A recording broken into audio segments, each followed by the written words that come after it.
Building a financial foundation is a process that takes time. It is just like building a house. First, you must pour a solid foundation and reinforce that foundation prior to building stories above it. You must start from the ground up, building each floor strong and stable as you go. There is no other way around it, and no way to skip the floors during the building process. Hello guys! Hello po. This is Roy at Ladika. And nandito po tayo sa first episode ng ating Financial Education 101. Topic po natin ngayon is building your solid financial foundation. So, let's go. Reality number 1. So, when it comes to securing and saving their future, many good people fail. Many hardworking people fail. Many smart people, many young, many old people fail. Even teachers fail, engineers fail, doctors fails. In short, many people fail. Many end up retiring without enough savings. These people don't set out to fail. Why? They do because they fail to plan and manage their personal finances. Alam naman po natin sa mundo nating ginagalawan, kahit magaling ka, smart ka, hardworking ka, maganda sweldo mo, mataas sahod mo, yung career mo top notch, maayos ang trabaho mo, pero when it comes in managing your finances, dyan po tayo nagkakatalo. Maraming tao ang nag-fail kasi they lack financial education. Kasi alam naman natin, ang financial education po hindi po naituturo sa ating paaralan. So kaya maraming tao, maraming kababayan natin nag-fail. So yan po ang ating realidad. So when it comes to building your solid foundation po, before you do anything else, get a crystal clear about where you are right now with your money. Yes po, you'll need to round up some documentation, writings ba yan? But this one-time exercise provides you an invaluable baseline to view your financial health. Yes po. Step 1 po natin is, step 1 or guide is get organized.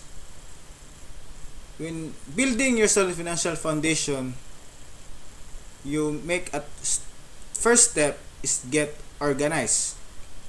Start by building your personal balance sheet po. Yes, a personal balance sheet po is provides you an overall snapshot of your wealth at a specific period of time. So, it summarizes po your assets and all your liabilities. So, when it comes to assets po, ito po yung lahat ng iyong ari-arian or yung what you own. Lahat po yung ari-arian. For example, meron ba kayong cash? Example, yung figure po is example lang po yan. Account receivables, inventories, investments, land, building, equipment, and many other assets. Example lang po yan. At ito, total nyo po silang lahat.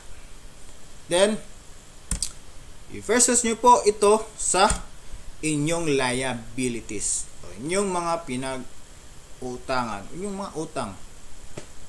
Sample nyo po is, example ito salary loan. Sample, ang figure is example lang po yan. Pag-ibig loan ba yan? Car loan, and many other loans. And again, ito total nyo rin yan. Then after nyo matotal po yung assets at saka liabilities, so you can compute po your net worth. Your net worth po is a difference between your assets and your liabilities. This figure po represents it measures your wealth because it represents what you own o assets nyo po after everything you owe o yung mga liabilities nyo has been paid off o nabayaran na lahat. Sa ating sample is 396,000 minus liabilities of 600,000. Your net worth is negative 204,000. So meaning, if you have a negative net worth, this means that you owe more than you own. Mas malaki lang po ang ating utang kaysa ang ating ari-arian. So, kailangan po na in building po your solid financial foundation, kailangan po nating malaman kung ano po ang ating assets at ano rin po ang ating liabilities. So, after nyo po nagawa to, so, punta po tayo sa next step, which is building your cash flow. Yung cash flow po is yung every source of income nyo po minus your expenses on a regular basis. So, ang gagawin po natin is you track every single peso po na papasok sa inyo. Meaning, in a monthly basis, for example, monthly basis, meron po kayong makiklaim o i-claim po na salary. O, salary niyo po sa inyong trabaho. And then, ang gagawin nyo lang po is you track every single peso of expenses that you do for whole month. For example, for the whole month. So, gagawin nyo lang po is income minus expenses. So, makikita po natin dito, pag ginawa po natin dito is, malalaman natin kung ang ating income ba is sapat ba sa ating ginagasta sa buwan-buwan. Meaning, if your income is short while your expenses is higher, so meaning, lugi po tayo doon. So, ang point ko po nito is, you track po every single peso na dadaan sa inyong mga kamay o inyong gasta. So, sa pamagitan niyo po ito, matatrack natin kung ilan na po ang ating nagasta sa isang araw, isang buwan, isang linggo. So, at least mariremind po tayo na,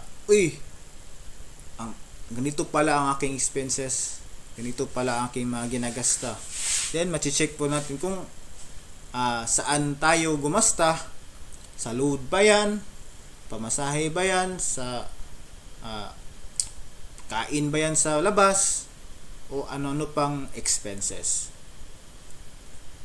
And then, pag nakita nyo po itong result niyo to, nakita nyo if ever mas mataas ang yung expenses, at least magagawa po kayo ng plan to shorten your expenses.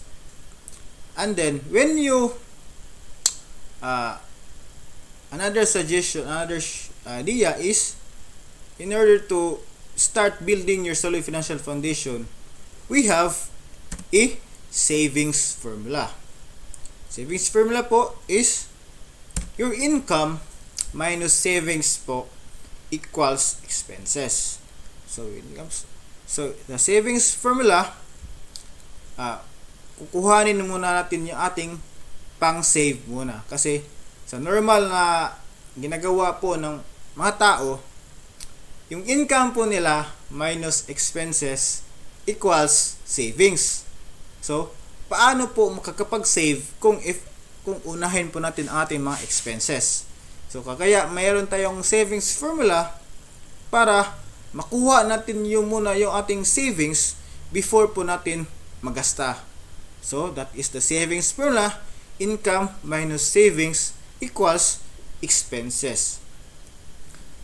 And then, meron another na formula naman na mas mahalaga at mas importante, iyon ang abundant formula. Ito po ay ang income minus po yung ating savings minus din po ang ating tithes equals expenses. Alam naman po natin, ang ating tithes is yung ating binabalik po sa poong may kapal, 'di ba? Kasi ang lahat naman na mayroon tayo is di naman magiging atin kung hindi po dahil sa kanya. So, sa abundant formula po, kukunan muna natin yung ating tithes, share natin sa sweldo natin at savings before po tayo gumasta. Then, dito malalaman po natin kung dito mabudget po natin ng maayos ang ating expenses. Diba? Kasi hindi na tayo mamumblema kung saan tayo kukuha ng pag-save. So, ganyan po. Sana po gawin nyo to at pwede nyo i-compare itong tatlo or kung anong mas capable sa inyo. So, ganyan. So, sa aking advice is yung abundant formula. So, kasi may share tayo na dapat ibigay sa poong may kapal. So, ganyan. Then, the next step in building your solid financial foundation is get insured po and be protected. Get insured and be protected. So, in the Philippines, a lot of sick people die not because there is no medicine or treatment available, but because they don't have enough money to pay for this cost. Diba? Alam naman natin maraming tao na hindi nakaka-afford magpa-hospital. Yan. So, healthcare insurance po is a must. Habang able pa po tayong makapagtrabaho, hanggang kaya pa natin magtrabaho, healthcare insurance is a must po. Get a healthcare insurance. You must have a proper healthcare coverage in this event of a serious health problem or sickness. Diba? Both of these, yung sickness, health problem can greatly affect or upset a person's financial stability, especially po during your old age. Statistics shows po that 90% of personal bankruptcies are due to unexpected and unforeseen illness. Diba? Marami pong na-bankrupt dahil sa pagkakasakit. Naubos yung mga savings nila, yung inipon nila, yung retirement fund nila kasi nagkasakit sila. Hindi nila pinaghandaan ang time na kung magkakasakit sila. So, insurance policies or healthcare insurance policies limits po your out of pocket expenses. Malilimitahan po ang ating paggasta kung mayroon po tayong insurance policies. When unforeseen things occur in our life, like medical costs, accidents, disabilities, or even death. Kaya, healthcare insurance is a must po habang tayo'y nagtatrabaho pa, habang able pa natin magtrabaho ng 8 hours, 10 hours, at may overtime pa. Get a healthcare insurance po. Kasi, isang beses lang po tayo mamamatay, 'di ba? Pero hindi natin alam kung ilang beses po tayo magkakasakit. 'Di ba? What if po you get sick when you're in your retirement age? Retirement age po, when you retire in your work, for example, you are 60 years old, 65 years old. What if you get sick in that life, in that age? And then, hindi po tayo nakapagtabi, hindi po tayo nakapag-save para sa ating healthcare. Anong gagastahin natin? Yung retirement fund ba natin? Pwede. Pero, pwede natin gastusin ating retirement fund. Pwede, pero, hindi natin alam na baka magasta na natin ating lahat ng retirement fund before tayo magkasakit. Diba? Ayan, mas mabuti ng paghandaan natin ating healthcare insurances para may magamit tayo kung may mangyari man sa atin. And also, merong healthcare policies or insurance policies na it can cover you from the day you start your insurance policy and up until you die. Diba? Alam naman natin pag healthcare is ating PhilHealth. Pero ang PhilHealth is hanggang 60 years old lang po ang covered. Diba? So so diba?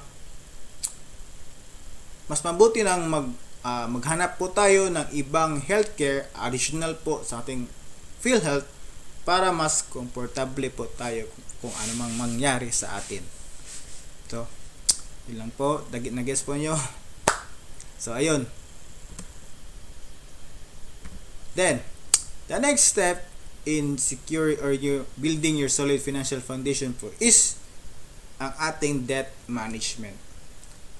Debt management, or in short, ang pag-manage po ng ating mga utang. So, debt. Okay, number 3. A lot of people have no savings because of debt. Tama ba? A lot of people have no savings because of debt. So, debt, utang, is as normal as waking up in the morning and brushing your teeth.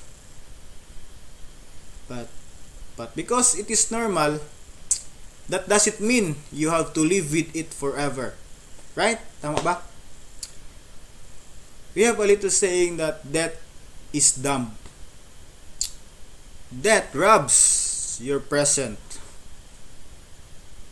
and steals from your future. Debt keep you stuck in a cycle that makes it impossible to build wealth. Debt shoves your goals far off into the distant future. But people in debt, yung mga taong nasa utang, sometimes can see all those things. They're so caught up being in debt and they can see a way out. Mahirap po pag meron tayong utang. Hindi po natin na ma-manage ang ating pera. Hindi natin na ma-manage ng maayos ang ating pera. Pag hindi natin na-manage ang ating mga utang. Marami tayong utang. So, pero, utang, merong utang na good, merong ding utang na bad. May good daw na utang. Yes! There is a good debt. Good debt could be viewed favorably if you're using it to generate income and increase your net worth.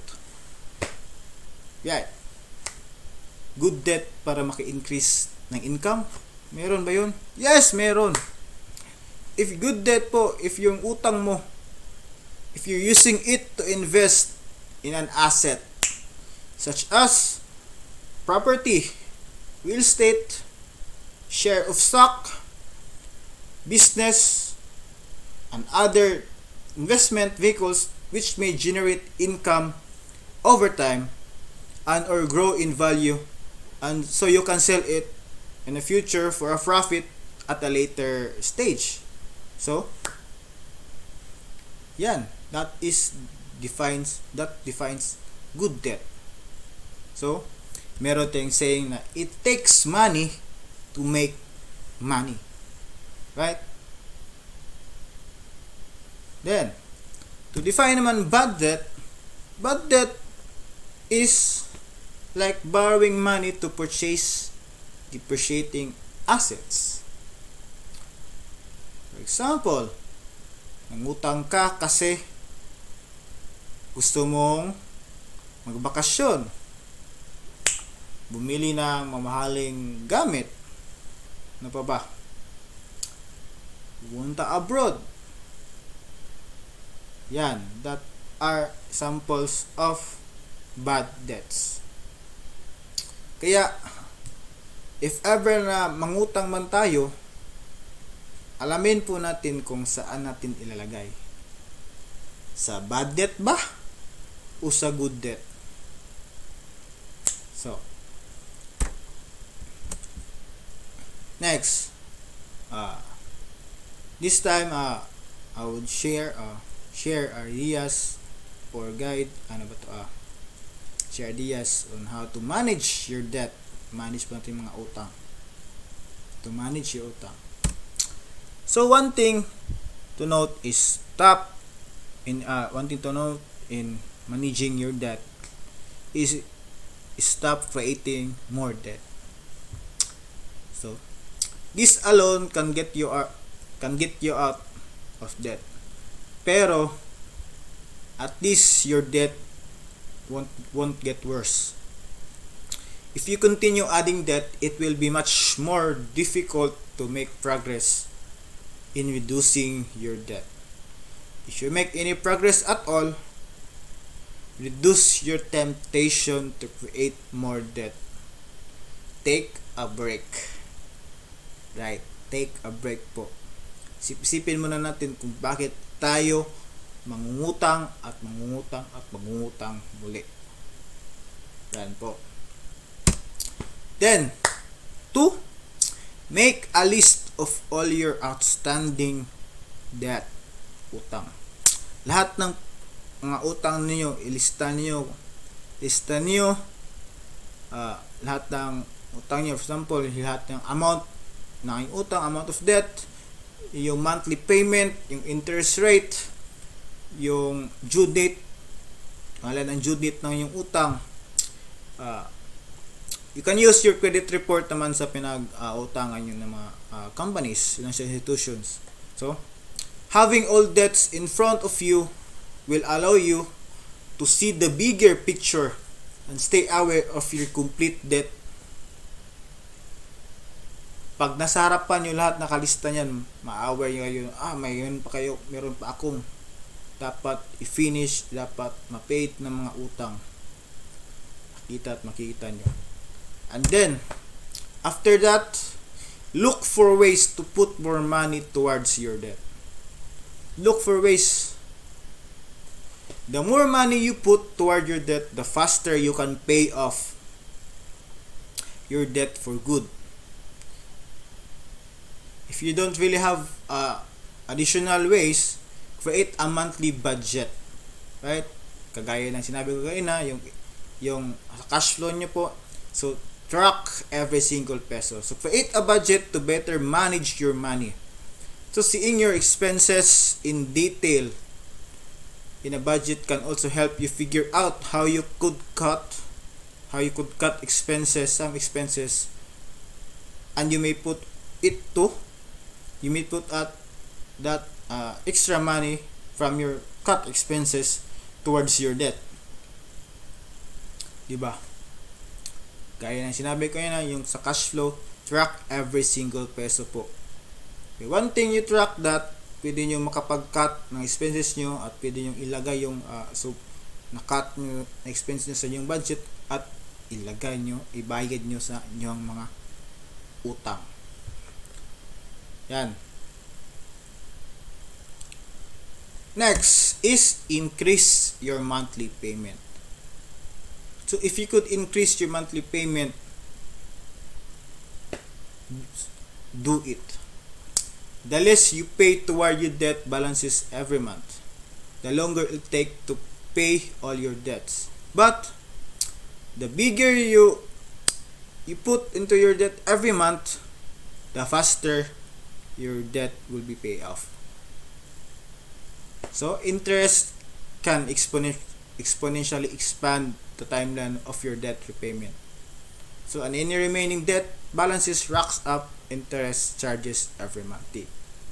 So, mas mabuti ng pag may extra money kayo, bayaran nyo yung utang nyo ng dahan-dahan para mas madaling ma-pay off ang inyong mga utang.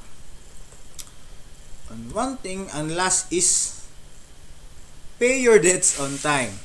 Bayaran po on time. Kasi to avoid additional charges, you must pay your debts on time. Kasi nag-i-interest po pag overdue po kayo. Diba? So, yan lang po sa ating debt management. Sana po naintindihan nyo. Then, let's proceed. So, step 4 in building your solid financial foundation is start building an emergency fund. Right. An emergency fund po is a readily source of assets to help people navigate financial dilemmas such as loss of a job, illnesses, major repairs to home, a car, and not to mention the kind of major national crisis that we are experiencing now, the coronavirus pandemic. Diba? Marami po ang nawalan ng trabaho dahil sa pandemya. Marami po. Yung iba, nakakawa na kasi wala na magastos. So, wanting to avoid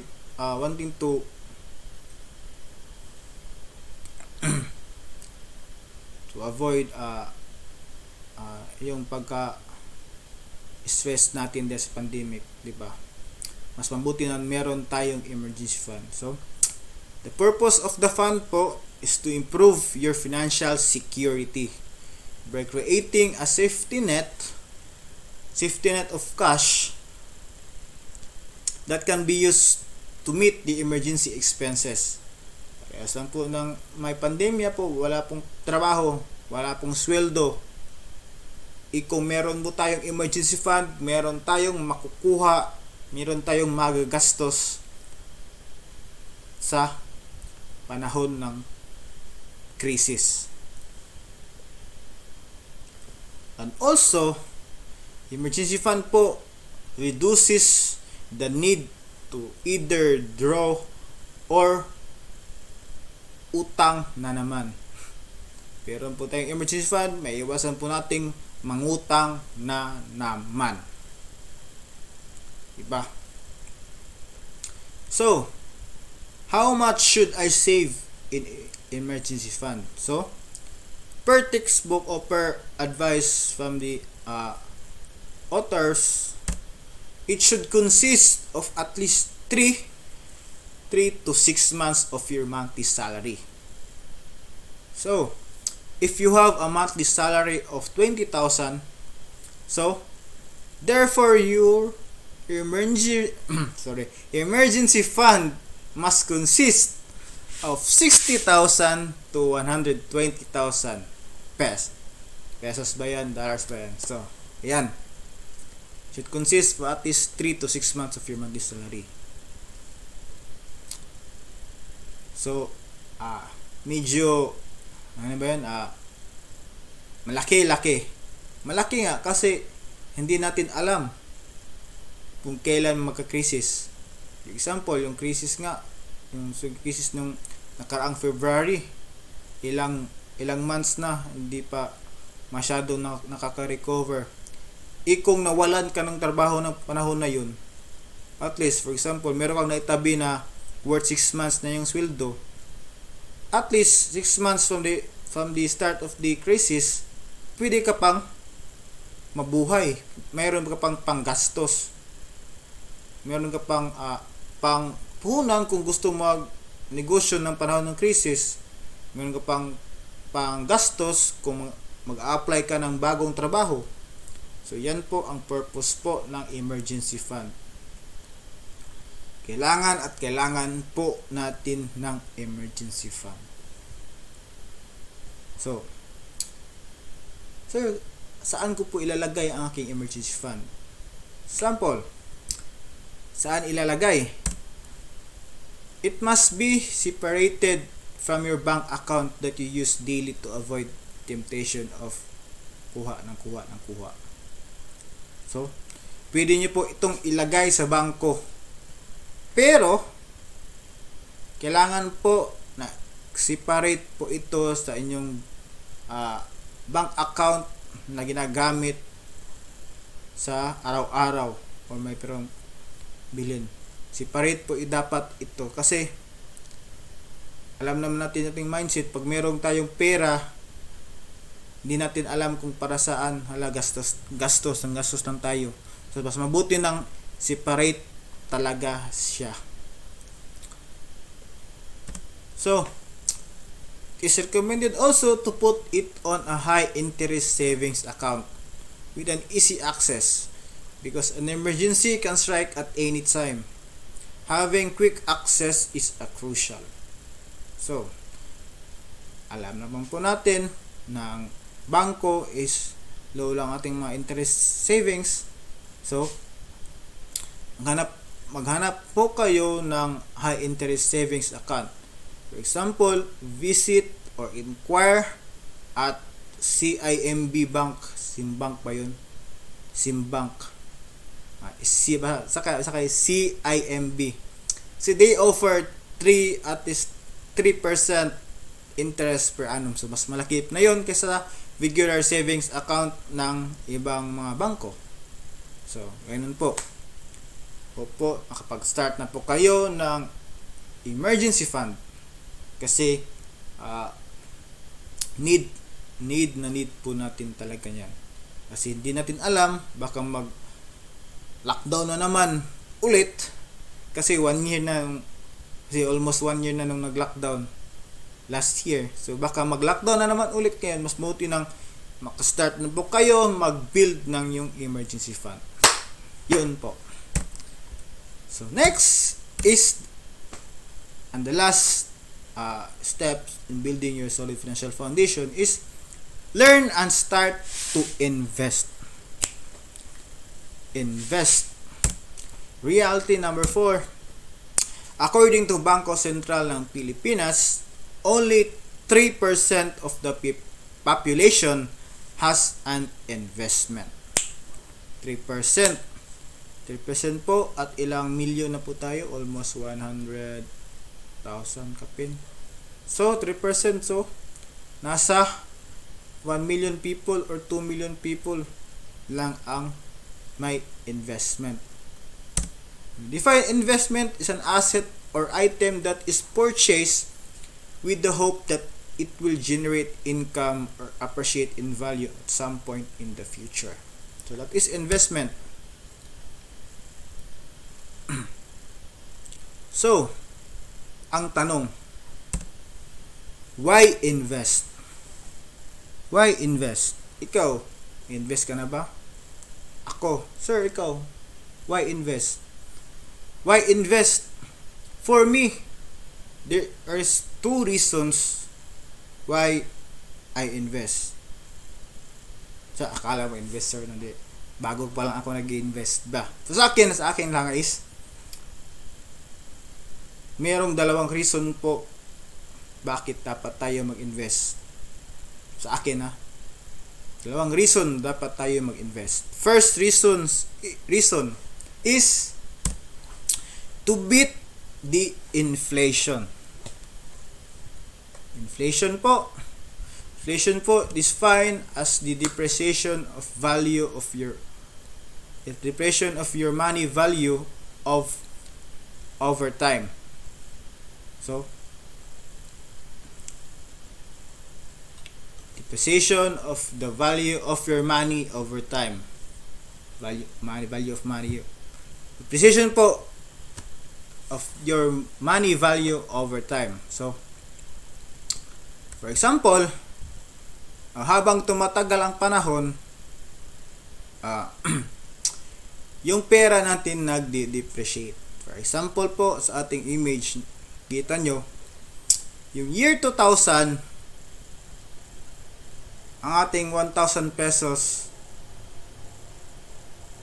example lang yung mabilihin na ganyan karami ang ating mabibili yung year 2000. Pero habang tumatagal ang panahon, habang tumatagal, kumukunti ang ating mabibili. Although the same lang ang amount, 1,000, pero ang ating mabibili, o ang ating yung purchasing power na tinatawag, o yung power to purchase a certain amount, is kumukunti. Makita nyo sa image na from year 2000 to 2020, 20 years ago, kita nyo po ang diferensya. So, for example, inflation rate po. Inflation rate ngayon sa na-search ko is 4.2%. Example, bank interest rate ranging from 0.25% to 0.75% per annum. So, example po, kung para malaman nyo po na dahil sa inflation, ang value ng inyong pera ay lumiliit habang tumatagal ang panahon. Example, if you have 1,000 pesos, 1,000 pesos po, because of the inflation, the total value na lang ng inyong 1,000 pesos is 958. Paano po nakuha ang 958? So 1,000 times 4.2% equals 42. So 42 minus 1,000 equals 958. So 958 lang po ang value ng inyong 1,000 pesos. Real value due to inflation. So, pag diniposito po natin yan sa bangko, yung interest rate ng bangko is sample 0.25% equals gano? 960.40 pesos.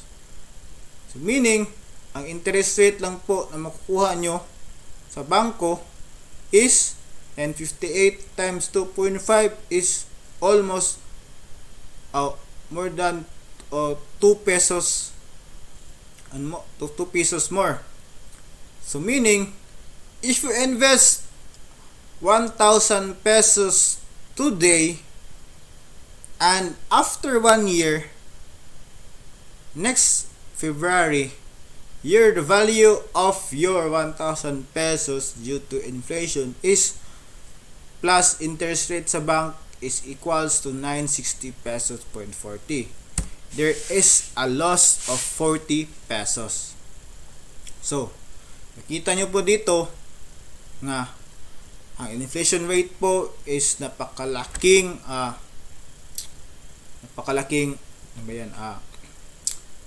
sanhi kung bakit nag-depreciate ang value po ng ating money. Diba?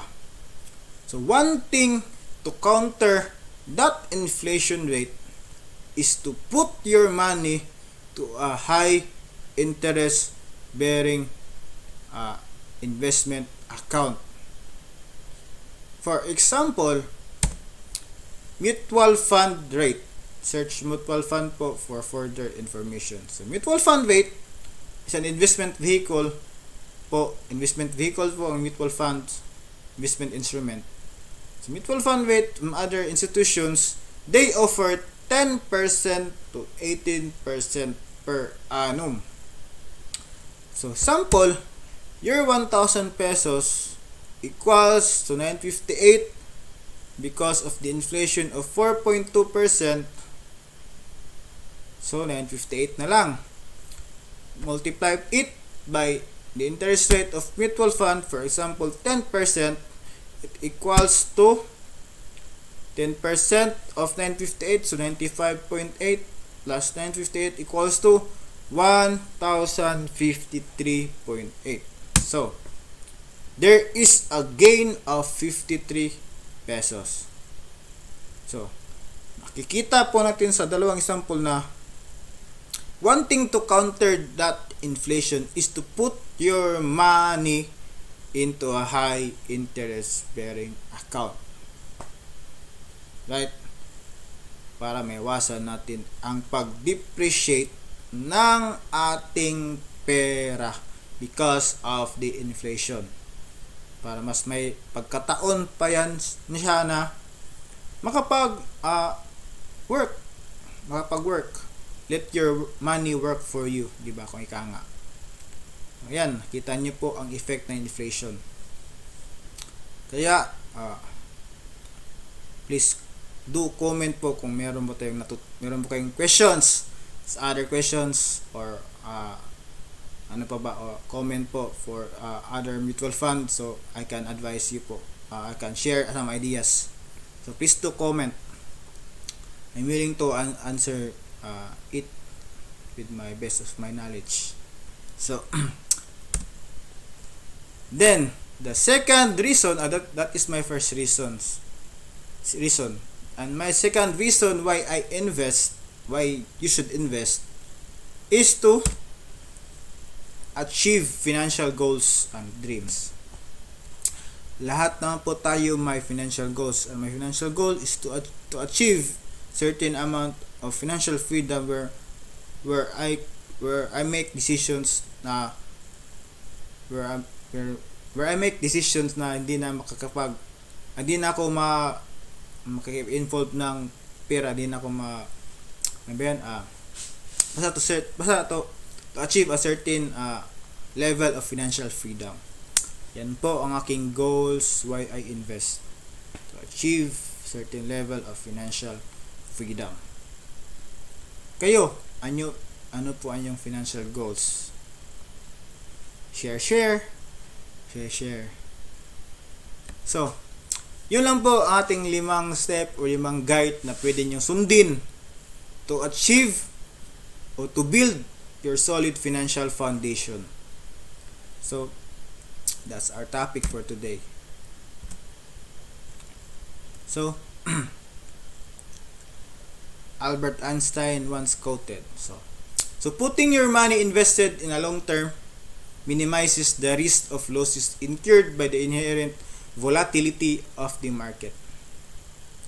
There are a number of financial instruments such as mutual funds that give you several options where to invest. Diba sabi ko kanina? So, Albert Einstein once quoted, "Compound interest is the 8th wonder of the world. He who understands it earns it, but he who doesn't pays it." So,